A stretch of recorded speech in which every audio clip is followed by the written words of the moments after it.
श्री गणेशाय नमः, श्री सरस्वत्यै नमः, श्री सद्गुरुनाथाय नमः, श्री मातृपितृदेवताभ्यो नमः। श्रोता वक्ता श्री कृष्ण समर्थ गोपाल कृष्ण महाराज की जय।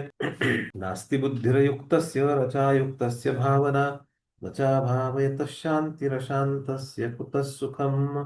अशांत माणसाला सुख कुठून मिळणार असं विचारलेलं आहे. म्हणजेच अशांत माणसाला सुख मिळणार नाही. अशा माणसाचं काय होतं? इंद्रियाणां हि चरतायन्मनो नुविधीयते, तदस्य हरति प्रज्ञां वायुर्नावमिवाम्भसि।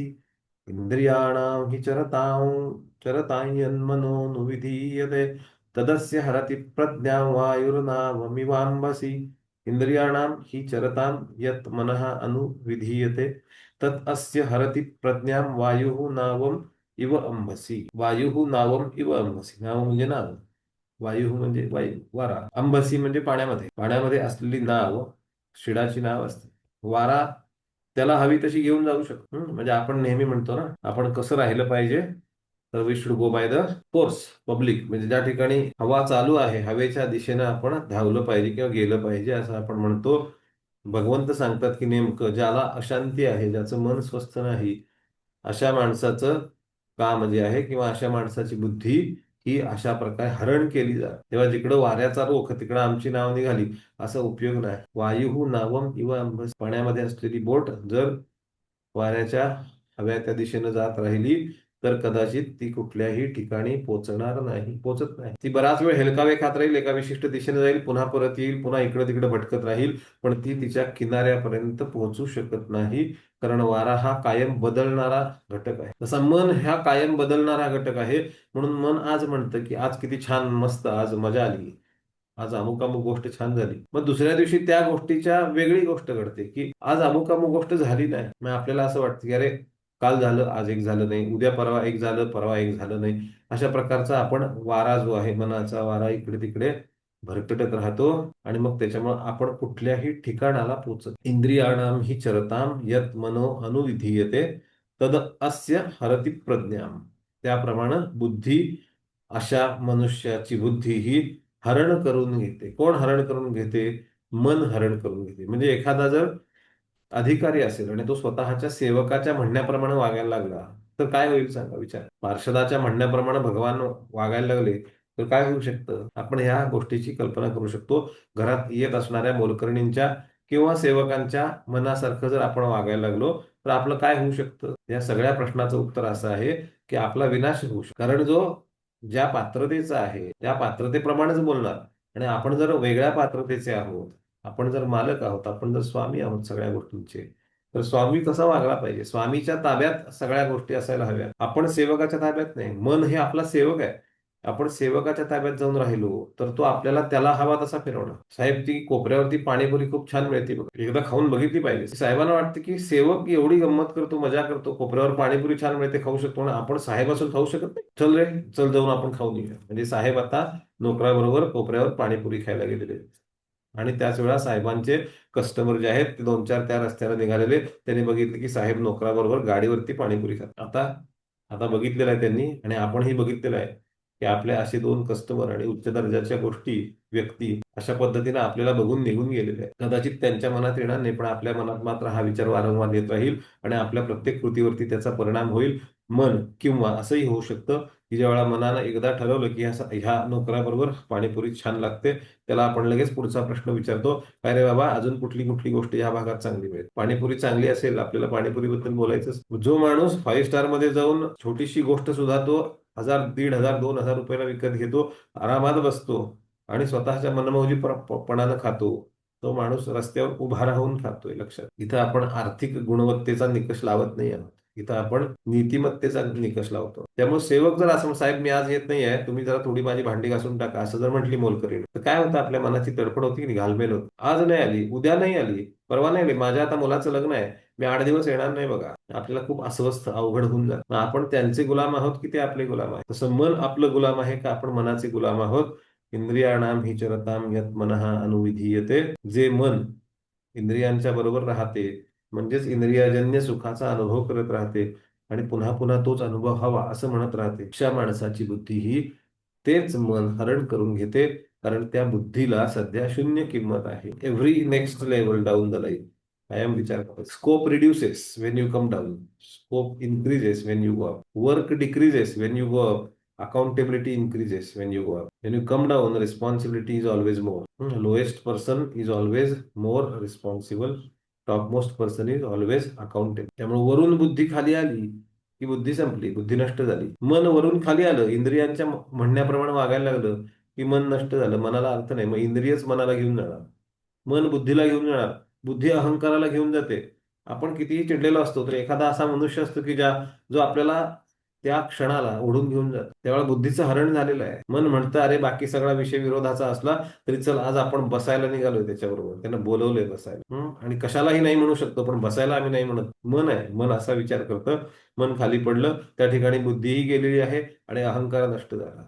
नष्ट झाला नाही, तो खाली पडला, नष्ट झाला, क्षीण झाला, वरून खाली आला. अहंकार जागृत होता. अरे ह्या माणसानं माझा अपमान केलेला आहे, घोर अपमान केलेला आहे, मी याच्याशी बोलणार नाही, तोंड बघणार नाही. आणि त्यानं आपल्याला बसायला बोलवल्यानंतर आपण ताबडतोब जातो आहोत. तदस्य हरति प्रज्ञां वायु नावम किंवा एखादा प्रॉब्लेम आला, अडचण आली की आपण शेजाऱ्याला विचारतो, शेजारी एक दिशा सांगतो, असं नाही असं कर. मग आपण ज्योतिषाला विचारतो, ज्योतिष म्हणतो असं नाही असं कर. मग आपण आपल्या सिनियरला विचारतो, तू काय केलंस बाबा, तो म्हणतो असं नाही असं कर. आणि आपण गोंधळात पडलेलो आहोत. आपण काहीच करू शकत नाही. ती नाव टोकाला, कडेला, किनाऱ्याला जाऊ शकत नाही. वायू नावम किंवा अंबसी कायम लक्षात ठेवायचं. कुठंतरी कडेला गेलं पाहिजे, नाहीतर बुडून गेलं पाहिजे. काय श्रेष्ठ आहे, श्रेयस्कर काय आहे? कडेला जाणं हे श्रेयस्कर आहे. अधांतरी तरंगणं हेही श्रेयस्कर नाही. आणि बुडून नष्ट होणं हे देखील श्रेयस्कर नाही. बुडून नष्ट होण्यासाठी आपला जन्म नाही आणि इकडं तिकडे फिरण्यासाठी आपण इतरांचे गुलाम नाही. आणि म्हणून स्वतःच्या सामर्थ्यावर आपली नौकाही पार झाली पाहिजे. आणि त्या स्वची जाणीव आपल्याला आपले गुरु करून देत असते. ती जाणीव झाली की आपोआप नौका पार होत जाते. तस्माद्यस्य महाबाहो निगृहीतानि सर्वशः इंद्रियाणि इंद्रियार्थेभ्यस्तस्य प्रज्ञा प्रतिष्ठिता. तस्मात् यस्य महाबाहो निगृहीतानि सर्वशः इंद्रियाणि इंद्रियार्थेभ्यस्तस्य प्रज्ञा प्रतिष्ठिता. तस्मात् यस्य महाबाहो निगृहीतानि सर्वशः इंद्रियाणि इंद्रियार्थेभ्यः तस्य प्रज्ञा प्रतिष्ठिता. म्हणून काय सांगितलं? म्हणून हे महाबाहो, हे अर्जुना, ज्या मनुष्याची इंद्रिय निगृहीता आणि सर्वशः, निगृहीतानी म्हणजे गृहीत धरलेलं नाही, त्यांना पकडून ठेवलेलं आहे, पळून जायचं नाही आहे, आवरून धरलेलं आहे. कूर्मोंगानी व सर्वशः, कासवानं जशी आपले अवयव आतमध्ये घेतलेले आहेत त्याप्रमाणे आपण इंद्रिय देखील आतमध्ये ओढून धरलेली आहेत. अशाच व्यक्तीची बुद्धी स्थिर होते, म्हणजेच बाहेर पडणारे सगळे मार्ग बंद होतात. आउटवर्ड फ्लो आपण जर लक्षात घेतला, आतून बाहेर जाणारा प्रवाह, तर चित्त, चित्तापासून अहंकार, अहंकारापासून बुद्धी, बुद्धीपासून मन, मनापासून इंद्रिय, आणि इंद्रिय हा बाहेर पडणारा मार्ग आहे, बाहेर पडण्याचा मार्ग आहे. पण तोच मार्ग जर आपण बंद करून ठेवला तर आतली शक्ती बाहेर न जाता आतमध्ये विकसित व्हायला लागते. एक 8 दिवस मौन धारण करून बघायचं. 8 दिवस, सलग 8 दिवस मौन धारण करायचं. मग कामाच्या ठिकाणी गेल्यावर बोलायला लागणार का नाही? नाही बोलायचं, सांगून ठेवायचं 8 दिवस मौन आहे. कोणाशी कसलंही संभाषण होणार नाही. काम सगळ्यांचं होणार, संभाषण कोणाशी होणार नाही. रोज 2 तास मौन धारण कर. हळूहळू काष्ठ मौनातून मनोमौनात जायचं. कायिक मौन आणि मानसिक मौन. आपल्याला वाचिक मौन धारण करायचं, कायिक मौन पण धारण करायचं आणि मानसिक मौन पण धारण. कायिक मौन म्हणजे शरीराच्या अनावश्यक हालचाली होता कामा नयेत. वाचिक मौन म्हणजे बडबड अजिबात होता कामा नये. आणि मानसिक मौन म्हणजे आपण स्वतःशीच गप्पा मारता कामा नये. निगृहीता आणि सर्वशः, याला निग्रह म्हटलेला आहे. मनाचा निग्रह करणं, इंद्रियांचा निग्रह करणं, म्हणजेच बुद्धीला स्थिर करणं, बुद्धीचा निग्रह करणं. निग्रह करणं म्हणजे स्थिर करणं, निग्रह करणं म्हणजे हालचाल बंद करणं. आपल्याला सांगितलं निश्चयानं बसा, एका जागेवर निश्चयानं बसा. तो निग्रह झाला पाहिजे. मांडी हलणार नाही, मांडी दुखणार सुद्धा नाही. आपल्या मनाला प्रेरणा आपण दिलेली आहे की इतक्या वेळेला मी बसलो, प्रत्येक वेळा मांडी 20 मिनिटानंतर दुखायला लागते. मांडीलाही समजलेलं आहे की आपल्याला हलायचंय, म्हणून ती 20 मिनिटानं दुखायला. मांडीला म्हणायचं तू बधीर झालीस तरी हरकत नाही, पण मी अजिबात उठणार. बघा करून, 1 दिवस बधीर होईल, 2 दिवस बधीर होईल, तिसऱ्या दिवशी काय करेल? निग्रह झाला, निश्चय झाला की ह्या गोष्टीपासून आपल्याला व्यवस्थित मुक्ती मिळते. तस्य प्रज्ञा प्रतिष्ठिता, त्याचीच बुद्धी ही स्थिर झालेली असते, स्थिर होत. इंद्रिय ही इंद्रियार्थेभ्य, म्हणजे फक्त इंद्रियांच्या कामासाठी, विषयासाठी नाही. म्हणजे हाताने वस्तू उचलायची आहे एवढाच भाव आहे. कुठली वस्तू आहे, काय आहे, कुणाची आहे, पैसे आहेत तर किती आहेत, हा विषय नाही. इतक्या सहजपणानं जर इंद्रियासाठी काम करत राहिली आणि त्यातल्या विषयापासून लांब राहिली, नळ म्हटला उद्या पाण्याबरोबर मी पण वाहतो, तर कसं होईल सांगा विचार. नळ स्थिर असायला पाहिजे ना, तर पाणी वाहत जाईल. मग पाण्याला इकडे तिकडे जाऊ देत, नळ हलता कामा नये. आपलं मन जे आहे ते हलता कामा नये. अवयव इकडे तिकडे फिरू देत, काही अडचण नाही. पण मन जे आहे ते स्थिर असायला हवं. म्हणजेच तस्य प्रज्ञा प्रतिष्ठिता, बुद्धी आपोआप स्थिर होणार. या निशा सर्वभूतानां तस्यां जागरति संयमी, यस्यां जागृती भूतानि सा निशा पश्यतो मुनेः. या निशा सर्वभूतानां यस्यां जागर्ति संयमी, तस्यां जागृती भूतानि सा निशा पश्यतो मुनेः. या निशा सर्वभूतानां तस्यां जागर्ति संयमी, यस्यां जागृती भूतानि सा निशा पश्यतो मुनेः. जी सर्व भूतांची निद्रा, त्या ठिकाणी संयमी मनुष्य, निगृहीतानी, ज्यानं मन ताब्यात ठेवलेला आहे असा माणूस झोपलेला नसतो. या निशा सर्व भूताना तस्याम जागृती, त्यावेळा तो जागृत अवस्थेमध्ये असतो. यस्याम जागृती भूतानी, आणि ज्या वेळेला सर्व भूतमात्र जागे असतात, सा निशा पश्यतो मुने, हे ती मुनीसाठी म्हणजे ज्ञानी माणसासाठी तीच निशा आहे, तीच रात्र आहे. किती सुंदर सखोल विचार मांडलेला आहे. गूढ आहे, गूढ रम्य, गूढ आणि रमणीय असं एकाच वेळेला असणारं तत्वज्ञान भगवंत या ठिकाणी सांगतायत. संयमी किंवा ज्ञानी माणसाची निद्रा म्हणजे इतरांची जागृत अवस्था, आणि त्याची जागृत अवस्था म्हणजे इतरांची निद्रा. म्हणजे काय होतं, सगळेजण झोपलेले आहेत आणि हा जागा आहे, म्हणजे डोळ्यानं जागा आहे असं नाही, हा आतून जागा आहे. म्हणून सगळे साधू संत रात्रीच्या वेळा तपश्चर्या करत बसलेले असतात, संपूर्ण रात्र जागे असतात, ते झोपत नाहीत. त्याला आपण योग निद्रा म्हणतो. एक असते आळस निद्रा, म्हणजे आळसानं आलेली निद्रा आहे, शरीर दमलेलं आहे, झोप घेतली पाहिजे. डॉक्टरनी सांगितलेलं आहे रोज 6 तास झोप झाल्याशिवाय काही उपयोग नाही शरीराचा. आपल्याला जर जगायचं असेल चांगलं आयुष्य तर 6 तास झोपलंच पाहिजे. ठोकताळा म्हणून कदाचित ह्या गोष्टी बरोबर असतील, पण शरीराची ती आवश्यकता नव्हे. जसं आहार ही शरीराची आवश्यकता नव्हे, तसं निद्रा ही देखील शरीराची आवश्यकता नव्हे. म्हणून ज्यावेळेला सामान्य माणसं साध्या पद्धतीने झोपलेली असतात, त्यावेळेला हा संयमी माणूस, ज्यानं संयम केलेला आहे, इंद्रियांचं दमन केलेलं आहे, तो अंतर्मनाच्या जागृत अवस्थेमध्ये असतो. तो अंतरीच्या आनंदामध्ये तल्लीन झालेला असतो. आणि ज्यावेळेला सगळी भूत मात्र जागृत होऊन कामाला जातात, सकाळी उठतात, व्यवसाय चालू होतो, ती ह्या मनुष्यासाठी, अशा ज्ञानी मनुष्यासाठी निद्रे समान आहे. म्हणजेच तो ह्या गोष्टीकडे लक्ष देत नाही, त्याची उपेक्षा आहे. तो झोपलेला आहे, व्यवहार जो चाललाय तो चालू द्या, मला त्याच्याशी देणं घेणं नाही, अशा अवस्थेमध्ये तो ऐसा निशा पश्यतो म्हणजे त्याच्यासाठी तो अंधाराचा भाग आहे, त्याला त्याची आवश्यकता नसलेला भाग आहे. म्हणून भगवान असं सांग, सगळ्या भूतांची निद्रा म्हणजे आपण दमल्यानंतर झोपतो ती, त्याच्यामध्ये स्वप्न येतं, जागृती, स्वप्न, सुषुप्ती अशा सगळ्या अवस्था निर्माण होतात. आणि त्याच्या पुढे जाऊन तुर्या आणि उन्मनी. जो उन्मनीमध्ये असतो तो माणूस संयमी अवस्थेमध्ये असतो. म्हणजेच त्याच्यासाठी ही निद्रा, भूतमात्रांची जी निद्रा आहे ती कुठेही असत नाही. ज्या ठिकाणी प्रकाश आहे त्या ठिकाणी अंधार असू शकत नाही. म्हणून ज्ञानाचा प्रकाश ज्याच्या अंतर्मनात जागा झालेला आहे त्याच्यासाठी बाहेर कोणतीही निद्रा नाही, ती दिवसाही नाही आणि रात्री सुद्धा नाही. आणि हे आपल्याला प्राप्तव्य आहे, हे करून घ्यायचं आहे, हे मिळालं पाहिजे. काय मिळवायचं असेल तर हे मिळवायचं. कार्यमग्न असाल, धनार्जन होईल, लौकिक मालमत्तेचं संपादन कराल, सगळं होईल, पण आत्मिक आनंदाचा थोडासा जरी अनुभव आला तरी लक्षात येतं की ह्या सगळ्या गोष्टी क्षुल्लक, ह्या गोष्टीपायी आपण उगाच वेळ वाया घालवला आजपर्यंत, असं लक्षात येतं ज्यावेळेला आपण या ज्ञानमार्गानं ह्या पद्धतीनं जगण्याचा आणि झोपण्याचा प्रयत्न करू शकतो. आपल्याला झोपण्याचा प्रयत्न करायचा. असे अनेक साधू संत आहेत, असे अनेक उदाहरणं देत आहेत. एक साध्वी होत्या, मला वाटतं कामाख्या मध्ये, त्या कधीच झोपत नसत. वय वर्ष 94-96 वर्षाच्या होऊन त्यांनी समाधी घेतली. एकदम शरीर एकदम कृष्ण पण तेजस्वी, डोळे म्हणजे प्रत्यक्ष सूर्य, हकीकत वस्तुस्थिती असलेल्या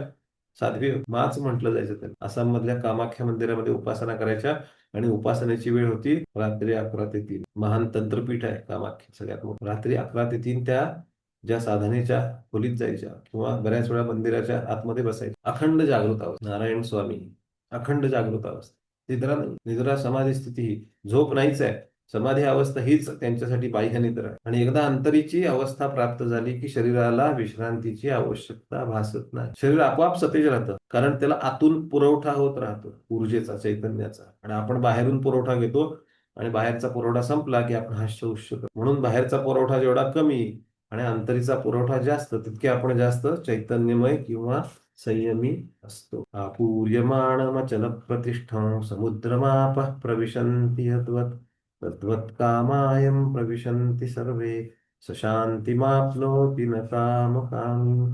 आपूर्यमाणमचल प्रतिष्ठं समुद्रमापः प्रविशन्ति यद्वत् तद्वत् कामायं प्रविशन्ति सर्वे स शान्तिमाप्नोति न कामकामी।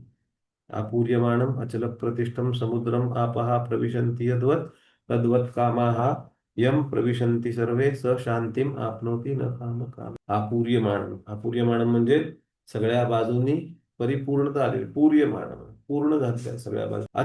अचल प्रतिष्ठम, ज्याची प्रतिष्ठा म्हणजे ज्याची स्थिती ही परमस्थैर्य झालेली आहे, त्या समुद्राच्या ठिकाणी वेगवेगळ्या नद्या आपोआप प्रवेश करतात। त्या धावतात की मला माझ्या पूर्णत्वाला जायचं आहे, अपूर्णत्व सोडून द्यायचं आहे। तद्वत कामायम प्रविशन्ति सर्वे, जेव्हा कामाला असं वाटतं की मी अपूर्ण आहे आणि मला पूर्णत्वाच्या ठिकाणी मला पूर्ण काम व्हायचं आहे, ज्या वेळेला अशा प्रकारची अवस्था निर्माण होते, म्हणजे सगळे काम हे कुठल्याही प्रकारचा उपद्रव न देता त्याच व्यक्तीच्या अंतरंगामध्ये प्रवेश करतात, तोच पुरुष परमशांतीला प्राप्त होतो। काम हे अपूर्ण आहेत, त्यामुळं समर्थांनी रामाचं वर्णन केलेलं आहे, विश्रांतीचा निज विश्राम, कामांचा पूर्ण काम जर स्मरत असेल तर योगियांचे निजधाम, जो सगळ्या कामांचाही काम आहे, जो विश्रामांचा विश्राम आहे। रामरक्षित पण आराम कल्पवृक्षाणाम विराम सकलापदाम अभिराम स्त्रीलोकानाम राम श्रीमान सनः प्रभू, ज्या ठिकाणी सगळ्या गती स्थिर होऊन येतात। म्हणजे नदी ही गतिमान आहे, समुद्र हा स्थिर आहे, जेवढ्या गतिमानता आहेत त्या सगळ्या एकत्र येतात आणि स्थिर होण्यासाठी प्रयत्न करतात। तसेच सगळे विषय समोर दिसतात ते त्या मनुष्याकडे आतमध्ये येऊन संकुचित होऊन बसलेले आहेत, ते बाहेर पडण्याची इच्छा करत नाहीत। त्यांना असं वाटतं की याच्यापेक्षा अंतरंगातली शांती खूप महत्वाची आहे, म्हणून त्याला कोणतीही इच्छा निर्माण होत नाही। पण असं कोणाच्या बाबतीत होत नाही, न कामकामी। कामकामी म्हणजे कामानुसार इच्छा पळवत नेणारा जो आहे, त्याच्या बाबतीत असं होऊ शकत। विहाय कामान्य सर्वान् पुमांश्च रतिनिस्पृहः निर्ममो निरहंकार स शांतिमधिगच्छति। विहाय कामान्य सर्वान् पुमांश्च रतिनिस्पृहः निर्ममो निरहंकार स शांतिमधिगच्छति। विहाय कामान्य सर्वान् पुमान् चरति निस्पृहः निर्ममः निरहंकारः स शांतिम अधिगच्छति। सगळं कशाला करायचं, पोटासाठी करायचं नाही, पोटासाठी नाही करायचं, सगळं शांतीसाठी करायचं। म्हणून कुठलाही मंत्र झाला की आपण ओम शांती ही शांती ही शांती म्हणतो, का म्हणतो, कारण सगळ्याची शांती झाली पाहिजे, सत्वाची पण शांती, रजाची पण शांती आणि तमाची पण शांती, सगळ्यांची शांतता झाली पाहिजे। आपण मन हे विश्रामधाम पावलं पाहिजे, विश्रामधामाला गेलं ते कसं जाणार, विहाय कामान्य सर्व, लौकिक कामनांचा त्याग करून, पुमाम शरती निस्पृह, निस्पृह म्हणजे ज्याला स्पृहा नाही, काहीतरी मिळवायचं आहे अशी अभिलाषा नाही, असा माणूस, निर्मम हा ममत्वरहित म्हणजे मी, ज्याचा मी जागृत आहे, ज्याचा अंतरंगातला मी जागृत आहे असा होऊन आणि बहिरंगातला मी विसर्जित करून, निरहंकार अहम मी ब्रह्मस्वरूप आहे ही भावना ठेवून, मी करतोय की मग मला असं झालं असं बोलले कसे, असा भाव न ठेवता अहंकार रहित निर्ममो निरहंकार स शांती अधिगच्छति, तोच परमशांतीला प्राप्त होतो। म्हणून एकनाथांना शांती ब्रह्म असं म्हटलेलं आहे। विहाय कामान यस सर्व, कशाचीही इच्छा नाही, चांगलं म्हणण्याची इच्छा नाही, काशीच्या गंगाजलाची इच्छा नाही, लोक येणार नाही म्हटले त्यांनी यावं अशी ही जबरदस्तीची इच्छा नाही, काहीही नाही। निर्मम हा निरहंकार, शेवटी परमेश्वराला साक्षात पितर खाली घेऊन यावं लागलं, कुणीही येणार नाही म्हटल्यानंतर स्वयंपाक कोण जेवढा, एवढा सगळ्यांचा स्वयंपाक केलेला आहे। इच्छा नाहीत, कसल्याही इच्छा नाहीत, बोलवलेलं आहे लोकांनी यावं, नाही आले तरी हरकत नाही। स शांतीम अधिगच्छति, तोच मनुष्य परमशांतीला प्राप्त होतो, बाकी कोणीही नाही। आणि मग ह्या स्थितीचं जे वर्णन आहे अत्यंत सुंदर वर्णन आहे आणि आपण त्या स्थितीसाठी अखंड प्रयत्न केला पाहिजे। एषा ब्राह्मी स्थितिः पार्थ नैनां प्राप्य विमुह्यति, स्थित्वा स्यामन्तकालेऽपि ब्रह्मनिर्वाणमृच्छति। एषा ब्राह्मी स्थितिः पार्थ नैनां प्राप्य विमुह्यति, स्थित्वा स्यामन्तकालेऽपि ब्रह्मनिर्वाणमृच्छति। 15व्या अध्यायात पुन्हा याचा उल्लेख येतो, यद् गत्वा न निवर्तन्ते तद्धाम परमम्, जिथे गेल्यानंतर परत येण्याची इच्छा सुद्धा होत नाही, येत नाही अशी जागा म्हणजे माझं धाम। एषा ब्राह्मी स्थिती ही पार्थ, तीच ब्राह्मी स्थिती आहे। ब्राह्मी स्थिती म्हणजे ब्रह्मस्वरूपाची स्थिती, ब्रह्ममय अवस्था आहे। न येनाम प्राप्य विमुह्यति, त्या ठिकाणी पोहोचल्यानंतर पुन्हा मोह होण्याची शक्यता नाही, माघारी येण्याची इच्छा नाही। स्थित्वा स्याम अंतकालेपी, अशा स्थितीमध्ये कायम राहून, जिवंतपणे राहून, अंतकालेपी ब्रह्मनिर्वाण पृच्छती. जिवंतपणी ही ब्राह्मी स्थिती आहे, लक्षात घ्या, मृत्यूनंतर नाही. जिवंतपणी ब्राह्मी अवस्था, आणि असं असताना अंतकाली देखील हीच अवस्था राहू शकते, अन्यथा राहत नाही. आणि मग अंतकाली देखील या अवस्थेत असेल तोच माणूस चिरस्थायी ब्रह्मानंदाला प्राप्त. कारण जे आज आहे ते उद्या आहे, तेच परवा आहे. त्याला ब्रह्म म्हटलेलं. आज आहे, उद्या आहे, परवा आहे, काल आहे, सगळीकडे आहे. मग ही आहे ही अवस्था प्राप्त झाल्यानंतर त्यातून बाहेर पडणं शक्य होत नाही. आपण वाकेखाची गोष्ट बघतो नेहमी. वासरू पेरसुणी खात आहे. जरा जर्जर वृद्धाची कहाणी आपल्याला माहिती आहे. जरा जर्जर वृद्ध एका घरामध्ये अशा अवस्थेमध्ये होते की आता बहुतेक निघालेले आहेत परमधामाला. काहीतरी म्हणत होते, पुटपुटत होते तोंडानं. लोकांना वाटलं काहीतरी शेवटची इच्छा वगैरे सांगतायत, म्हणून जवळ तोंडाजवळ कान नेऊन लावला. तर ऐकू आलं, वाके खा, वाके खा, वाके खा. तर वाके खा काय आहे, तर त्यांनी तिकडे बोट केलं जेवढा हात उचलता आला. तो बघितलं तर कोपऱ्यामध्ये वासरू जे होतं घरामधलं गाईचं, ते केरसुणी खात होतं. माणूस कुठल्या अवस्थेत आहे बघा. आणि काय विचार कर, स्थित्वास्याम अंतकाले ब्रह्मनिर्वाण मुच्यती. अंती राम आला स्मरणामध्ये, विचारामध्ये, वाणीमध्ये. तर अंतकाळ साधला गेला असं म्हणतात. आणि अंतकाळ साधला की बाकी सगळं साधलं, लक्षात घ्या. आयुष्यात तुम्ही काहीही साधलेलं असेल तरी अंतकाल साधला नाही तर काहीही साधलं नाही. परमशांत अवस्था ब्राह्मी स्थिती आहे. सुंदर. ओम तत्सदिति श्रीमद्भगवद्गीतासु उपनिषत्सु ब्रह्मविद्यायां योगशास्त्रे श्रीकृष्णार्जुन संवादे सांख्ययोगो नाम द्वितीयोऽध्यायः। हरये नमः। गोपालकृष्ण भगवान की जय. अशा प्रकारे सांख्ययोग नावाचा दुसरा अध्याय खूप छान समर्पक पद्धतीनं संपन्न झालेला आहे.